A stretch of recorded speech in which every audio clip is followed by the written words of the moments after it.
Hobby Center. За өнөөдөр нэг машин танилцуулъя. Энэ бол маш эртний. За одоогоос бараг 40 жилийн өмнө хийгдчихсэн машин байна. 1982 онд хийгдчихсэн юм байна. Үндсэн төрөл нь гэх юм бол одоо хүртэл дэлхийн аварга зохиогдож байдаг төрөл 12.1-ийн Pankar гэдэг хойно хөтлөгчтэй 1S буюу 3.7 вольтоор ажилладаг. Тийм машин дэлхийн аваргын төрөлд байгаа машин. За тэгээд энэ машиныг хийцэх юм бол үндсэн шасиг нь доод шасиг нь болохоор Fiberglass G10 гэдэг материалаар хийсэн шилэн даав гэж ярьдаг да. Тэгээд шилэн мянц тэгээд эпокси цавуугаар барьцалтуулж ингэж хийсэн байна. Бүгдийн тухайн үед бол энийг бүгдийг гар аргаар хийсэн гэдэг мэдээлэл байна. Тэгээд гар аргаар хийсэн гэхэд бол үйлдвэр юм шиг фрезердэж ингэж нөхмөхийг гаргаж ирсэн баг хүн.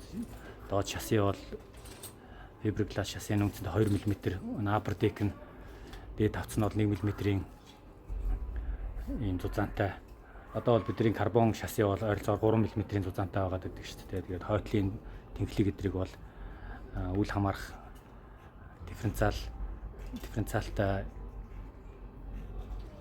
энэ цоожгүй юм диф хийсэн байна. Тэгээд яг өндөр хурдны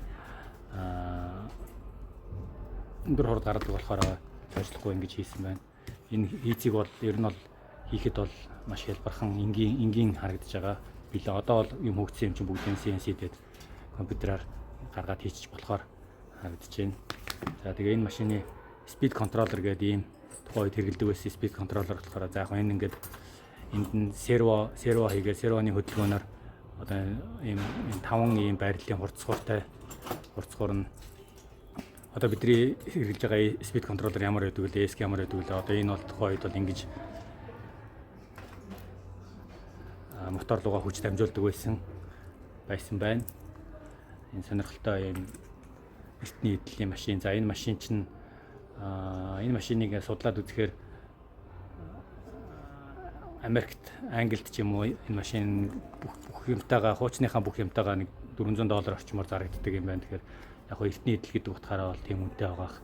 Одоо бэлэн дангийн шасиг авъя гэх юм бол $200-аас $300 хооронд бол шасигийн дангаар ингээд аавна гэж ойлгож болно. За ийм гоё эртний эдлийн машин байна.